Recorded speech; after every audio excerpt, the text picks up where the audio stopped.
How can you know what happens before what happens happens? Is that even possible? Well, the short answer is yes. The longer answer is perception, comprehension, and projection. Now, what does that mean?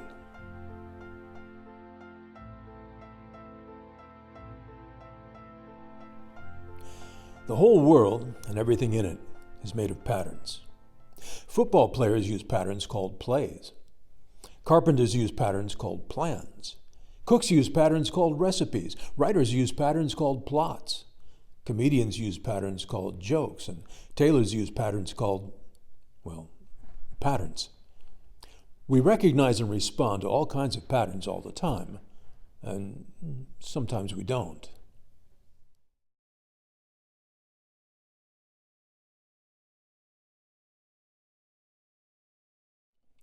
Early pattern recognition is a keenly developed variation of situational awareness. Situational awareness is the fine art of paying attention.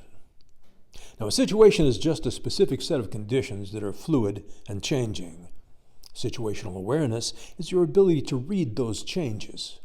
There's nothing supernatural about it. Without that ability, human beings would never have survived past lunch. It doesn't mean you tiptoe around on eggshells, nervous and twitchy and terrified of your own shadow. It doesn't mean you get neurotic or paranoid. Like omniagalia, situational awareness has three parts. The first part is perception. Your senses must bring your brain information about your environment. The second part is comprehension. Your brain must decipher the meaning of that sensory information. The third part is projection. Based on the meaning of the information, you must be able to accurately predict what conditions will be in the immediate future. Perception, comprehension, projection. Now, just take that up a level. Early pattern recognition enables you to immediately identify a signature cue that allows you to accurately predict conditions farther in the future. How much farther? Maybe a minute, maybe a decade. What do we mean by a signature cue? Well, it's simply the relationship between event A and event B. If B follows A, B always follows A, B only follows A, and only B follows A, that's a signature cue.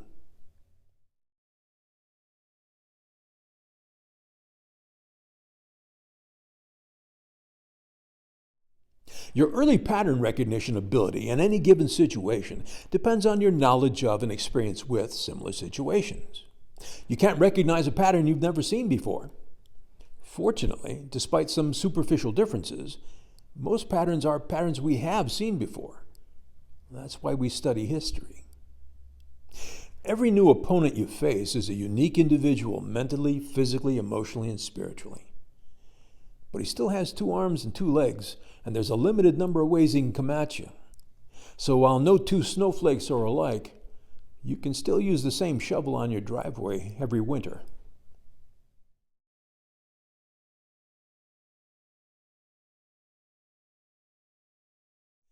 Situational awareness may be conscious, that is, derived by cognitive reasoning, or it may be intuitive, derived without conscious reasoning, that is, at a gut level.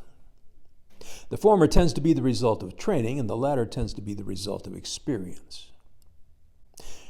I think intuition is when your brain, your subconscious mind, processes information faster than you can do it consciously.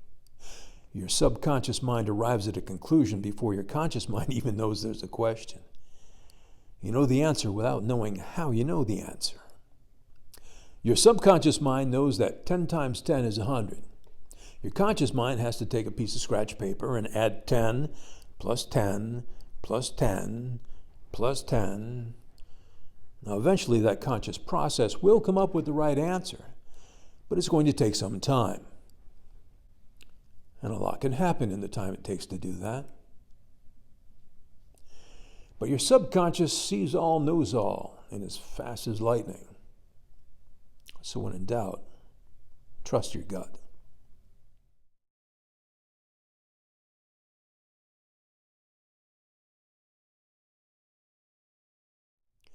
There's a close relationship between situational awareness and mindfulness or mushin. Both require that you observe without bias or judgment. By that I mean you set aside your assumptions and don't jump to any conclusions. You have to see what is before you can decide what it means. The very best way to cultivate your situational awareness is to practice observing. Go people watching. Note demeanor and behavior. Observe body language, facial expressions, gestures, use of language, pace and space. Be alert for actions that are predictive of subsequent actions. Pay close attention to any messages from your gut. You have to be able to see what is happening and not what you assume is happening or what you expect to happen or why it's happening. Just let the story tell itself.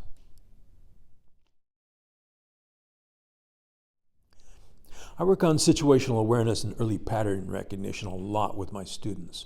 I use what I think of as an option drill. That's a drill in which your partner has 2 or more choices.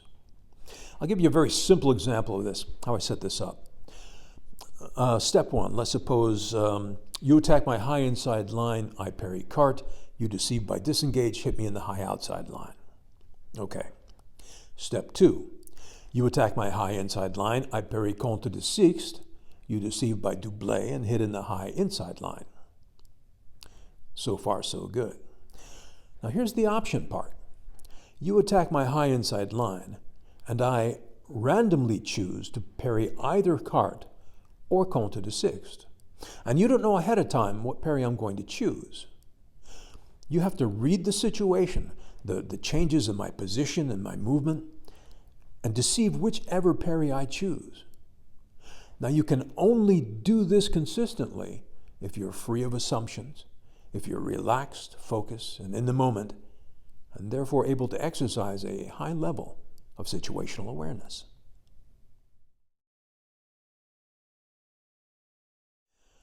These days, most of us seem to be completely disconnected from our environment, from the earth, from each other, from ourselves. We go through life with earbuds in our ears and our heads up our cell phones. We become so narcissistic, and we think reality is subjective, that our personal opinions are indisputable facts. Our biases and prejudices are universal laws. On social media, we may speak a lot of evil, we may hear a lot of evil, but out in the real world, we don't see it coming. So every attack is a surprise attack. We're caught desperately trying to get off our behinds and play catch-up, but we're 1 bounce too late and 1 tomato too short.